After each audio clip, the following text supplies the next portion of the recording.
dia a todos. Estamos aqui hoje de uma forma diferente, nos apresentando, conforme as últimas definições diante desse cenário do coronavírus. A gente está buscando atender as normativas do governo em todas as suas instâncias e estamos aqui de alguma forma restritos ao convívio social e decidimos então não pararmos. Portanto, vamos gravar o vídeo, vamos gravar o culto de hoje, de domingo, para que a palavra possa permanecer aí sendo disseminada. Amém, queridos? Sejam bem-vindos aí ao nosso canal. Obrigado por nos assistirem. Nós acreditamos muito que essa é uma ferramenta preciosa, poderosa, para que a gente esteja disseminando a palavra de Deus e garantindo assim que a igreja seja sustentada e permaneça crescendo. Amém? Bom, essa manhã eu gostaria de começar falando a respeito de um assunto muito interessante. Para quem não sabe, eu tenho uma lista de perguntas que eu mantenho no meu telefone para fazer para Jesus, assim que eu chegar no céu. Eu creio que quando eu chegar lá, elas provavelmente vão ser irrelevantes, concordo com isso. Mas nesse momento, eu creio que elas fazem muito sentido. São perguntas do tipo assim: tem vida em outro planeta? Nós somos a única criação, efetivamente? O que aconteceu com Moisés? Ele foi enterrado? Ele foi arrebatado? Quem escreveu o livro de Hebreus? Sabe, perguntas que são talvez pequenas, mas que me ocupam até certo ponto. Enfim, uma outra conversa que eu pretendo deixar um pouquinho mais para frente, sabe, depois do tipo que eu tiver me instalado, depois que eu já tiver feito um reconhecimento de todo o cenário celestial, eu penso que eu já vou ter me encontrado com Paulo, com Pedrão, batido um papo com Adão e Eva, porque ela vai ter que me contar os detalhes daquela tarde. Sabe, esse tipo de coisa, tudo tranquilo. Eu gostaria de sentar com Jesus e ter uma conversa a respeito da palavra. Sabe, sobre aqueles pontos, aqueles pequenas passagens que ainda insistem em deixar um cenário assim de mistério. Sabe, ter aquela conversa de boa. Nós já conversamos sobre isso em outros aspectos aqui, em outros momentos, que dizem respeito a certas limitações que a gente tem quanto à leitura de algumas passagens, tanto no Velho quanto no Novo Testamento. Eu preciso ser honesto. Em muitos momentos a gente lê determinadas passagens e a gente entende a nossa limitação. O que será que quis dizer aqui? Qual é a profundidade do ensino em relação a isso? E é interessante que perceber que essa não é uma limitação somente nossa.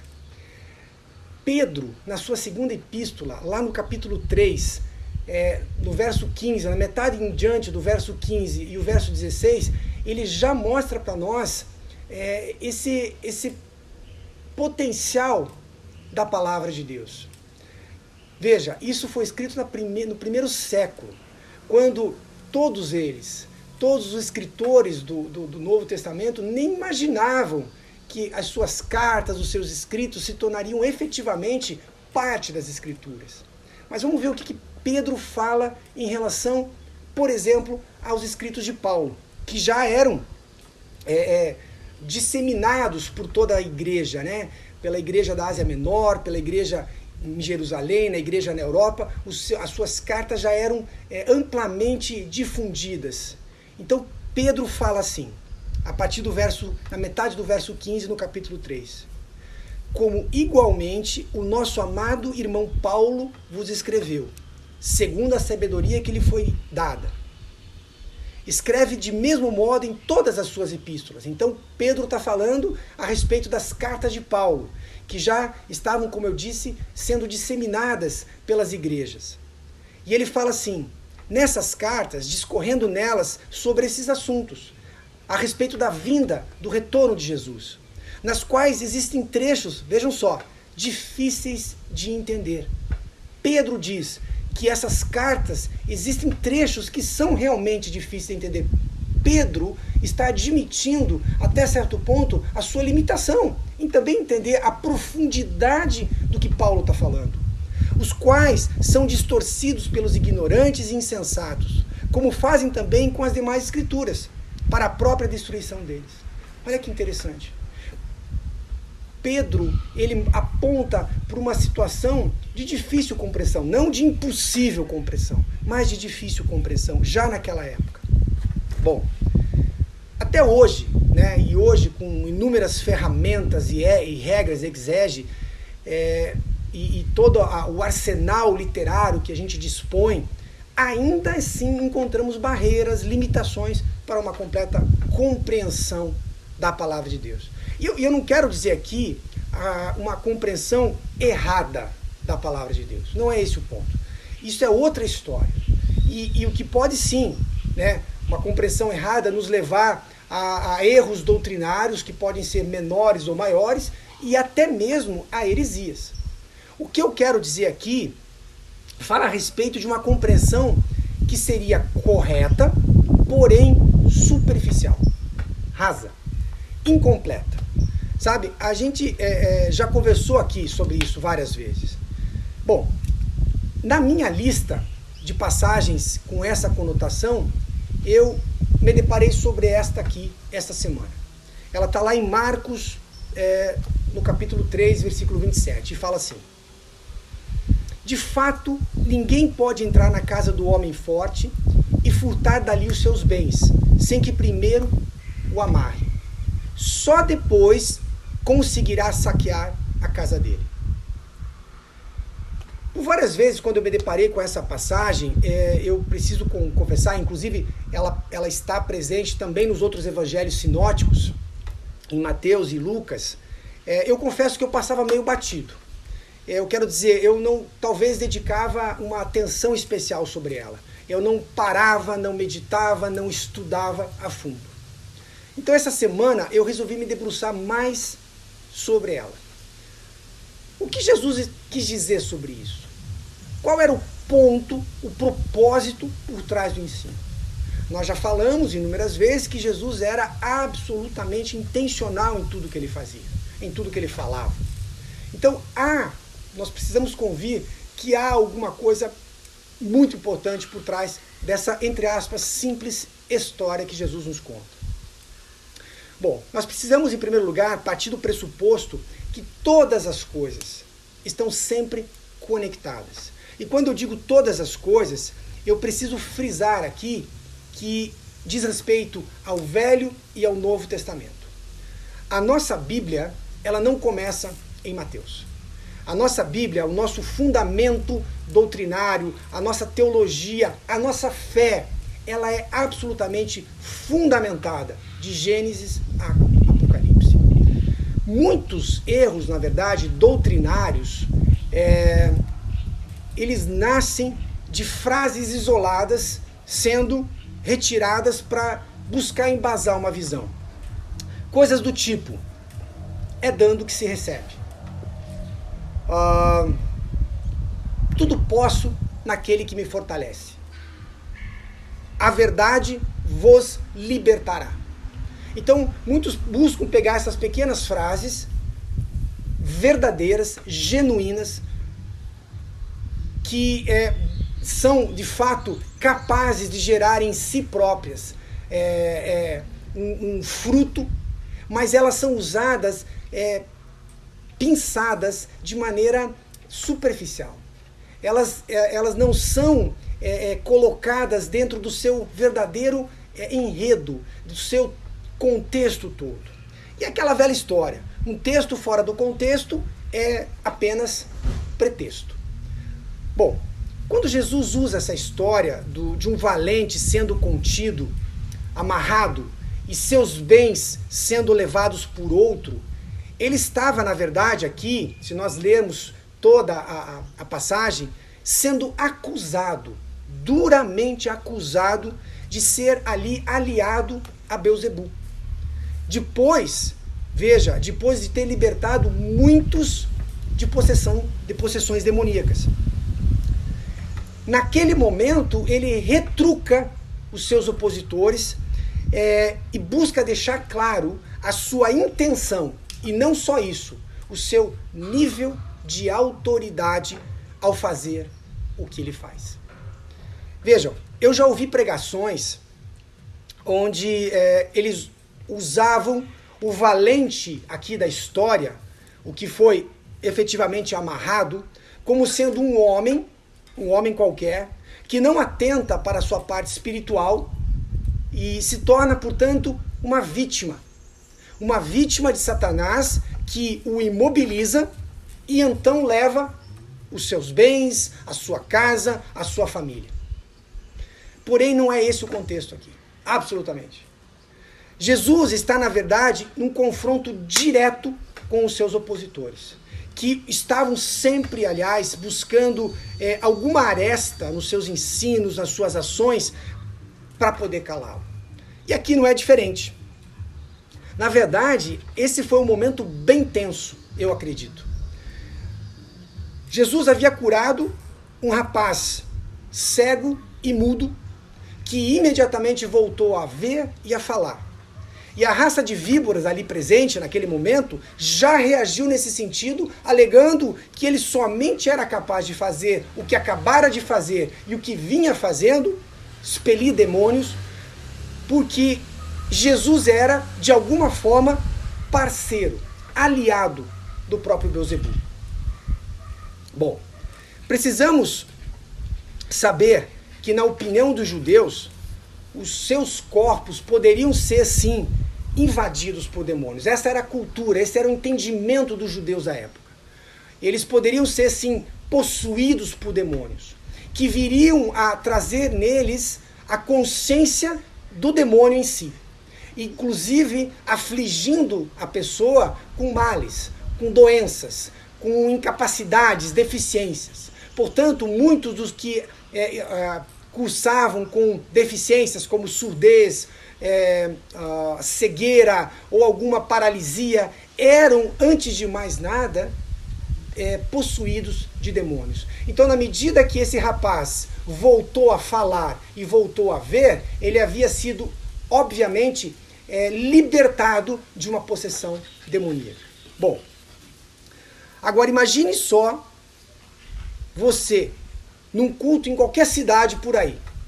E você vem numa crescente muito grande ministerial. Você vem numa campanha de cura e libertação incrível, como nunca antes vista naquele momento da história. E aí os pastores locais, os cabeças da igreja local, as pessoas que são os formadores de opinião, as pessoas que têm em si milhões de seguidores, pessoas que são aqueles que detêm a verdade em si, as pessoas que são aqui, de alguma forma, detêm em si a autoridade de dizer o que é certo e errado, olham para você e o acusam de ser satanista. Como que você reagiria? Porque esse é o contexto. Os doutores da lei, os detentores da autoridade da igreja, da autoridade da palavra, olham para Jesus naquele momento e dizem assim: você é um aliado de Satanás, de Beelzebul. Jesus, na verdade, foi bem enérgico na sua reação, na sua resposta. Mas ele não perde a oportunidade de esclarecer para os que ouviram e ouviram fazer isso, o que realmente aconteceu ali. Nesse momento, ele então conta uma história que envolve um conceito. É mais ou menos quando lemos um prólogo, né, de um livro, quando vamos entender a introdução desse livro. Então Jesus, ele faz todo um prólogo. Ele fala sobre um reino que que supostamente trabalha dividido e que, obviamente, fica sujeito à sua extinção. Então, é um conceito absolutamente... é um contrassenso. Não tem sentido você falar isso. Como pode um reino trabalhar de maneira dividida? Como ele, porventura, subsistirá? Sabe? Ou seja, se para aquelas pessoas era claro que aquele sujeito, aquele jovem, estava mudo e cego por conta de uma possessão demoníaca e que ele havia imediatamente sido curado, porque obviamente ele foi liberto dos demônios de Beelzebu, como que Jesus havia trabalhado nesse sentido, contrário à ação de Beelzebu. É mais ou menos assim, você está numa empresa e um líder, um chefe vem e dá uma ordem para todos os empregados ali. E diz, façam assim. Desse ponto vem outro líder e diz assim, não, vocês não vão fazer assim, vocês vão fazer, digamos, assado. Mas assim, contrário. Um diz para entrar, o outro diz para sair. Um diz para adoecer, o outro diz para curar. Quer dizer, são oposições nítidas a respeito dos comandos. Aí eu pergunto, como essa empresa subsistirá? Qual é a estratégia de crescimento? Faz, desfaz. Age, volta atrás. Então, é um contrassenso falar isso. Se o trabalho de Beelzebu é ocupar esses corpos e retê-los cativos, e o trabalho de Jesus é exatamente o oposto, como haveria de haver consenso entre os dois? Esse é o prólogo de Jesus nessa situação. E ele diz ainda mais à frente. Ele fala assim, quem não é por mim é o quê? Indiferente a mim? Não. Contra mim. Quem não ajunta pode ficar de boa? Não. Espalha. O que Jesus está colocando aqui é que, em se tratando de reino, sempre são dois polos distintos. Sempre são dois polos claramente opostos, que jamais poderiam trabalhar em concordância em qualquer nível ou questão. Não existe qualquer possibilidade de acordo. Não existe em qualquer momento alguma situação que possa ser conjunta, de comum acordo. São sempre, em se tratando de reino, de mundo espiritual, dois polos absolutamente distintos. Jesus fala isso. Quem não está comigo, está contra mim. Quem não ajunta, espalha. São oposições claras em relação a isso. Então, com isso em mente, quando ele introduz essa questão da distinção das duas coisas, do propósito desses dois polos, da intenção dessas duas situações, ele conta a história deste valente, que precisa primeiro ser amarrado. Ele estabelece uma ordem sobre as coisas. Esse valente, ele é amarrado, ele é contido. A palavra também remete a uma questão de ser amordaçado. Então ele fica absolutamente imóvel, inerte à outra ação em seguida. Aí outro valente entra, ele é capaz então de entrar na sua casa, no seu local, e ele é capaz de tomar o que pertencia a esse valente. Veja só, nesse contexto não parece ter um acordo entre esses dois, concorda comigo? Ele não entra de maneira natural, tranquila e simplesmente leva, porque existe um acordo entre essas partes. Ele primeiro precisa o quê? Conter o valente dessa casa, desse posto, desse local. Ele precisa amordaçá-lo, ele precisa amarrá-lo para então ele poder entrar e fazer o que precisa ser feito. Um precisa ser dominado e só então esse cara fica sujeito às perdas que vão acontecer. E é especificamente aqui nesse contexto que Jesus está envolvido, no caso da libertação desse jovem.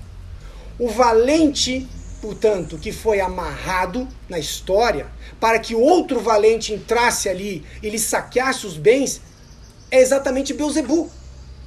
O valente é Beelzebu. Porque nessa história, os fariseus estão alegando que Beelzebu é parceiro de Jesus, é companheiro na empreitada dessa libertação. E Jesus está dizendo não, é exatamente o contrário. Para que eu possa fazer o que eu tenho que fazer, eu primeiro preciso contê-lo, porque ele não admite que eu faça isso. Ele não permite que eu faça isso dessa maneira, a menos que seja assim.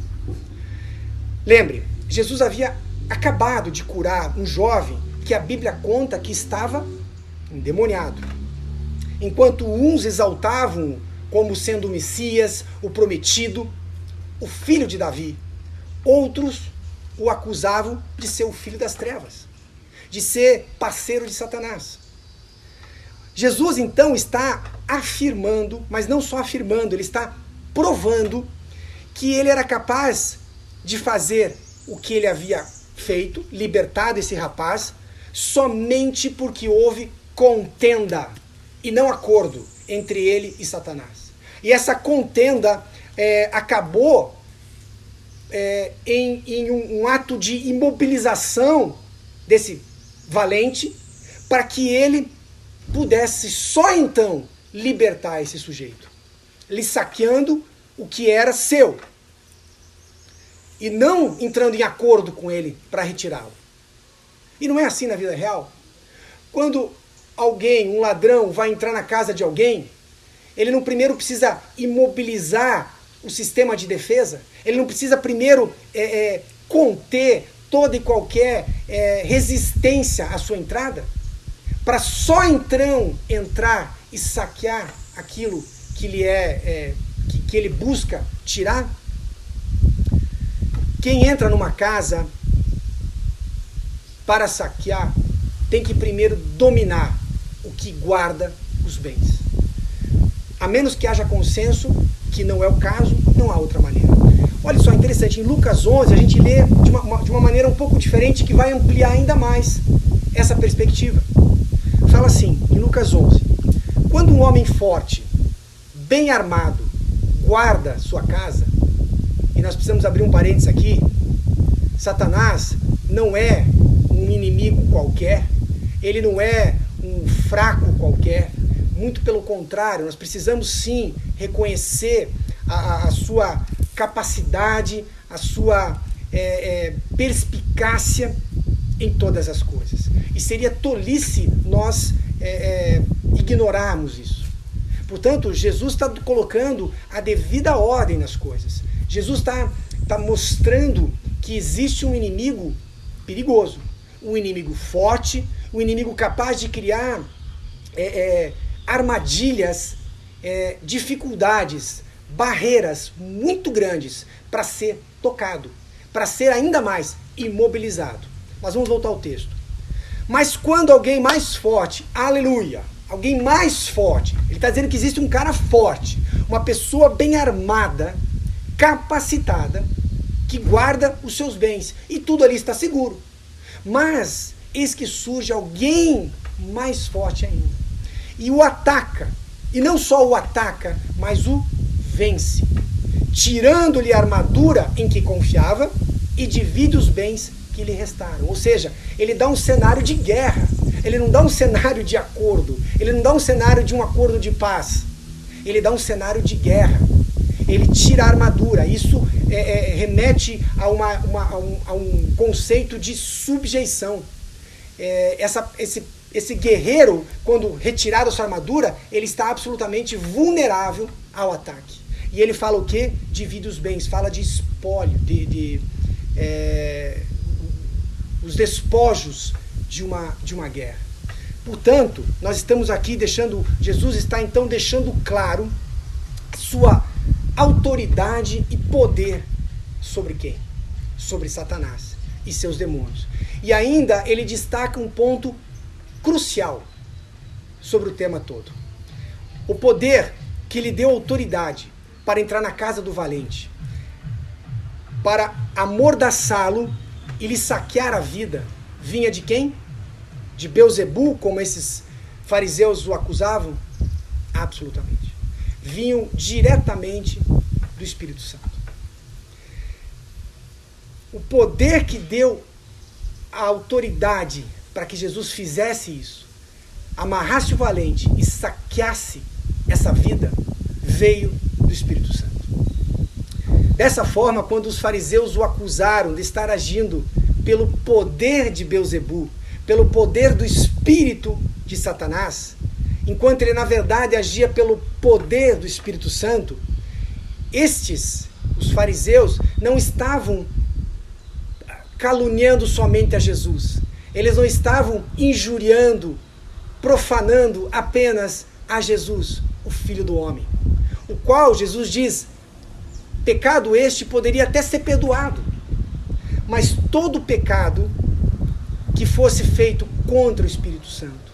Todo aquele que caluniasse ao Espírito, difamasse ao Espírito, este pecado, de tão grave que seria, jamais seria perdoado, nem aqui e nem no que há por vir. Bom, eu acho que isso é muito importante a gente deixar claro, esse ponto de distinção entre as duas coisas. E a autoridade pela qual fazemos, né, esse chamado da igreja. Entender aqui nessa passagem que o valente se trata sim de Belzebu e de Satanás é vital para que nós possamos compreender melhor a Escritura.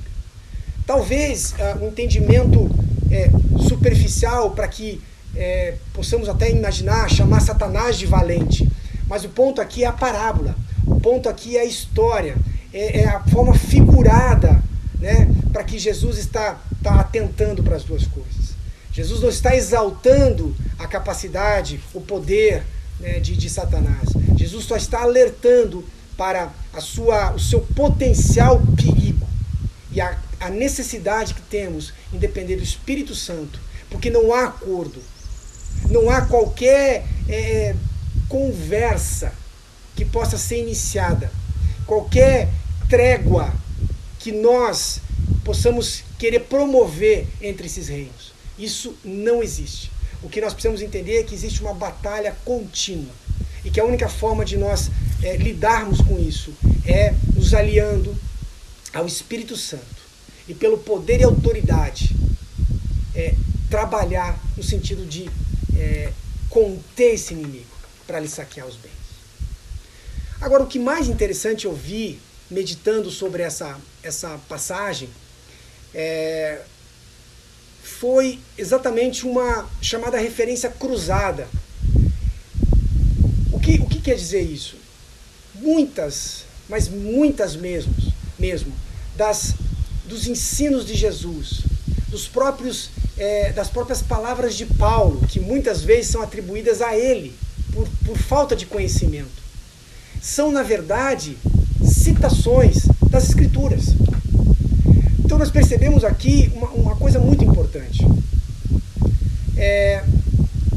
Hoje nós nos deparamos com muitas igrejas que se autodenominam igrejas do Novo Testamento, sabe, trazendo sobre si um selo, eu diria, de ignorância, de incapacidade de compreender a dimensão, como se fosse não só um selo de qualidade, mas um selo de contenção, porque cria neles um impedimento para que mais coisas possam ser reveladas aos seus corações.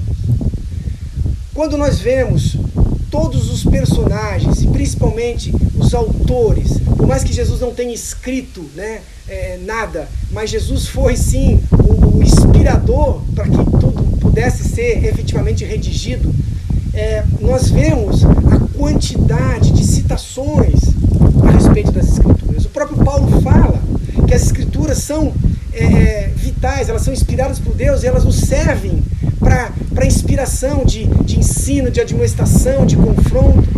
Que Escrituras são essas? Veja, esses autores não tinham ideia de que suas cartas fariam parte das Escrituras um dia. Isso viria a acontecer 2 séculos mais tarde, efetivamente. Porém, quando eles falam das Escrituras, eles estão falando do Velho Testamento, que era a Bíblia que eles tinham naquele momento. E para eles, todas as coisas se cumpriam a partir de Jesus, mas algo que foi prenunciado no Velho Testamento. Então, quando a gente vê algo acontecendo no Novo Testamento, é interessante a gente ter na nossa consciência, no nosso discernimento, o entendimento de busca em relação ao Velho Testamento, de referências cruzadas. Porque isso desvenda muito mais profundamente todas as coisas. Isso acaba por testificar mais profundamente o ensino daquilo que Jesus fazia. Nesse ponto, nós vemos em Isaías, no capítulo 49, uma referência incrível do que Jesus estava vivendo naquele momento. Em Isaías, nós lemos no versículo 24 do capítulo 49. Porventura pode alguém arrancar os despojos dos guerreiros? Preste atenção. Ou será que os prisioneiros podem ser resgatados do poder dos dominadores? Eu vou repetir. Porventura pode alguém arrancar o despojo dos guerreiros? Ou será que os prisioneiros podem ser resgatados do poder dos dominadores? Isaías está aqui falando inspirado pelo Espírito. Bom, vamos rever de novo o contexto de Isaías 49. Todo o capítulo 49, e eu encorajo você a ler esse capítulo mais tarde, com essa ideia em mente, tem a ver com um conteúdo messiânico.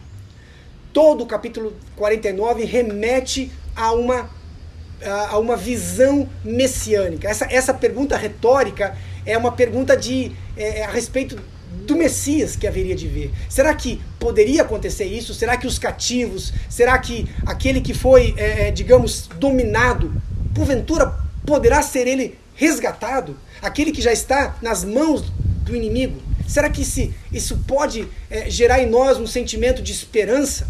Bom, aqui Isaías fala de Jesus e de seu propósito enquanto Messias de resgatar os perdidos e os condenados em Satanás. Eu quero ler os últimos versos, na verdade, desse capítulo 49. Olha o que diz lá. Reis serão os teus aios, e rainhas as tuas amas. Diante de ti se inclinarão com o rosto em terra, e lamberão o pó dos teus pés. Isaías fala de Jesus. Saberás que eu sou o Senhor, e que os que esperam em mim não serão envergonhados. E ele conclui dizendo assim: tirar-se-á a presa a quem? Ao valente? Acaso os presos poderiam fugir ao tirano? Tirar-se-á a presa a quem? Ao valente. Acaso os presos poderiam fugir ao tirano? Uma pergunta retórica. Mas ele já responde: assim diz o Senhor, por certo que os presos serão tirados, se tirarão ao valente, e a presa do tirano fugirá, porque eu entrarei em acordo com ele? Não. Eu contenderei, eu brigarei, eu confrontarei com os que contendam comigo e salvarei os seus filhos. Amém.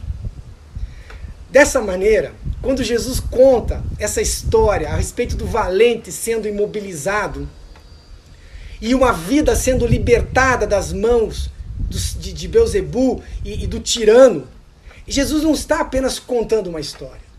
Jesus está, na verdade, citando Isaías. Jesus está mais do que isso. Ele está se colocando numa posição de Messias. Porque quem seria capaz, de acordo com o texto de Isaías, fazer isso? Aquele que o Senhor Deus enviaria.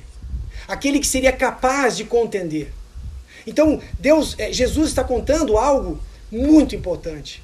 Porque o que ele havia feito com esse rapaz endemoniado, ele resgatou ele das mãos do tirano.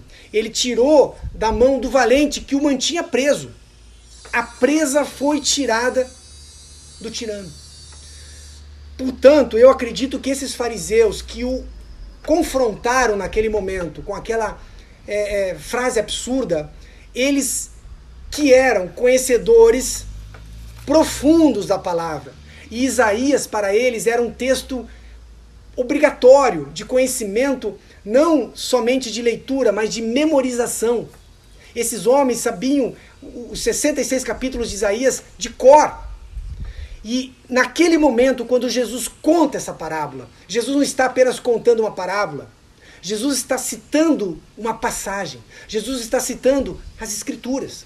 Jesus está dizendo lá, no capítulo 49, na época não existia esse processo de endereços, mas Jesus estava dizendo que naquele momento em que Isaías fala profeticamente sobre alguém que viria, prometido do Senhor, capaz de contender com o inimigo e tirar das mãos do valente a sua presa, o seu bem, Jesus está dizendo, esse sou eu. Jesus está se colocando sobre si a autoridade messiânica, a identidade messiânica. E eu acho isso incrível, porque quando não conhecemos essas passagens, esse conteúdo todo, nós perdemos ainda mais a profundidade do que Jesus está dizendo. E muitas vezes resumimos isso a uma simples história, quando na verdade ele próprio cita a palavra, o poder da palavra. Enfim, uma promessa de Deus se cumprindo naquele momento. É como que ele dissesse, há tempos atrás foi dito a meu respeito, que o prometido de Deus viria e resgataria do valente essas vidas. Eis-me aqui. Essa passagem se cumpre agora, nesse momento, com a minha vida, com o que eu acabei de fazer. Amém? E é por isso que Jesus sempre é intencional no que ele faz. Muito intencional. Bom, esse é o primeiro ponto que eu quero abordar aqui, praticamente como conclusão. O que eu percebo é que nós temos sim ainda, como igreja, uma restrição no ensino em relação a essa amplo espectro da Bíblia. Nós precisamos, de todas as formas, estarmos dispostos a cavar mais fundo, a procurar mais profundamente e entendermos que todas as coisas se conectam, de Gênesis a Apocalipse. Isso para nós deve facilitar ainda mais o processo de conhecimento, o processo, portanto, de relacionamento com Deus. Porque é notório, quanto mais o conhecemos, quanto mais profundamente ele se revela para nós, mas profundamente somos capazes de nos relacionarmos com ele. E aí, para concluir, eu me lembro daquela outra passagem, em Mateus 16, quando Jesus está indagando os seus discípulos a respeito da sua identidade.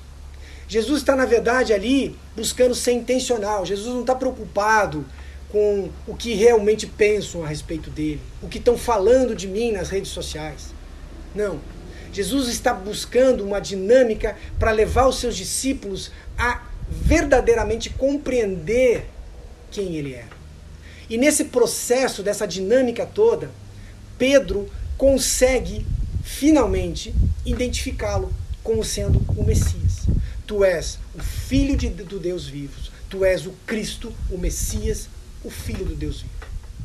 Quando essa revelação acontece, quando esse fundamento, essa pedra, essa estrutura, esse alicerce de reconhecimento de quem é Jesus, efetivamente, é estabelecido, Jesus delega poder sobre essa igreja. Uma igreja fundamentada no conhecimento de quem ele é, em primeiro lugar. Uma igreja fundamentada no pleno e profundo conhecimento da pessoa de Jesus Cristo. Essa igreja, ela vai ser revestida, melhor dizendo, com um poder tão grande que as portas do inferno não prevalecerão contra ela. Amém. O que significa isso? Em primeiro lugar, que a igreja, ela sempre vai estar numa posição. Veja bem, essa igreja, uma igreja que conhece a identidade de Cristo, uma igreja que entende, que é fundamentada nessa pedra, nesse conhecimento, nesse alicerce. Quem é Cristo? Essa igreja, ela sempre vai estar numa posição de ataque contra o inferno. Quando Jesus diz, as portas do inferno não prevalecerão, significa dizer que as portas do inferno não resistirão à investida da igreja. Amém. Significa dizer que quem está numa posição de defensiva não somos nós, a igreja, mas o inferno. Significa dizer que Satanás, o valente da história, mantém os seus cativos presos no local, mas que a igreja tem todo o poder para investir contra, de tal maneira que as portas do inferno não serão capazes de impedir esse ataque. E que principalmente, ao amordaçarmos, ao amarrarmos o inimigo, seremos capazes de fazer o quê? Resgatar vidas, tirar vidas das mãos do tirano. Amém? Bom, eu creio que assim como eu e você hoje estamos aqui livres no nome de Jesus, muitos ainda se encontram presos nas garras de Satanás. E eu te pergunto, com isso tudo em mente, qual é a tua motivação a partir disso? Você não sente um desejo, uma vontade de entrar com tudo, chutando as portas do inferno? E, sabe, como numa operação dos marines, da tropa de elite celestial, nós entrarmos no inferno de assalto, rendermos o inimigo e libertarmos os reféns? Você não sente isso dentro de você brotando? Bom, eu preciso dizer que sim. Eu me sinto como num filme, talvez, né, preparado, habilitado, treinado e totalmente amparado pelo poder do Espírito Santo para atacar, para buscar libertar vidas. Assim como eu um dia fui liberto. Porque alguém ousou em oração, porque alguém ousou em atitude lutar pela minha vida. E é claro que eu não estou sendo aqui literal, de uma maneira que alguém vai entrar chutando a porta de outro lugar e amarrando, isso é óbvio. O que eu estou colocando disso aqui é no sentido figurado, um sentido figurado de empreendermos as nossas forças, o nosso conhecimento, sabe, determinados a pregar o Evangelho. Porque a palavra, ela liberta. A palavra liberta as pessoas das garras do inimigo. A palavra, ela sim tem o poder de gerar em nós um desejo, uma permissão de ser resgatado. Porque essa é outra coisa interessante. Muitas pessoas presas não têm noção que elas estão efetivamente presas. E libertar alguém que não se sente preso é uma tarefa difícil, talvez até impossível. Nós precisamos primeiro criar uma consciência de que lado as coisas estão e de que lado que muitas vezes a pessoa está posicionada. Mas isso vem através de oração, não através de uma atitude impetuosa, como a gente pode talvez aqui estar querendo passar. Me perdoe, mas eu preciso deixar isso claro, no sentido de ímpeto de chutar a porta, de fazer a palavra descer goela abaixo. Não. Nós precisamos estar preparados para infringir uma luta que é mais espiritual do que física, humana. Nós temos que lutar com as armas espirituais e principalmente depender do nosso general, né, daquele que é conhecedor de todas as coisas. Bom, qual é a principal mensagem que eu gostaria que você pudesse hoje guardar em seu coração? Eu diria que nós temos uma missão. Nós temos uma missão a cumprir. E nós temos a estratégia para isso. Amarrar o inimigo e libertar os cativos. Assim como numa reunião de pelotão, onde o comandante vai dar a ordem, ele vai dizer para vocês: amarre o inimigo e liberte o cativo. Amarre o inimigo e tire-o das presas, das garras do inimigo. Liberte o refém. Em nome de Jesus eu quero colocar sobre você um sentimento. Eu quero declarar sobre a tua vida um desejo, uma motivação para você ao menos pensar a esse respeito. A autoridade e o cumprimento de todas essas coisas está sobre as nossas vidas, sobre a igreja. Este é um chamado para mim e para você. Nós precisamos libertar os cativos. A igreja precisa operar de maneira proativa e dinâmica. A igreja sendo igreja lá fora. A igreja sendo igreja fora das quatro paredes. Onde nós vamos efetivamente sermos capazes de entrar em confronto com o valente. E munidos do poder do Espírito Santo, com a graça de Deus, com a capacitação sobrenatural sobre as nossas limitações, enquanto humanos, nós vamos ser capazes, como igreja, de libertar o maior número de pessoas, até que o nosso Senhor Jesus volte. Em nome de Jesus, eu te abençoo e eu te digo, nós somos capazes, nós podemos e devemos agir em conformidade com isso. Um grande abraço, um beijo no coração e até a próxima.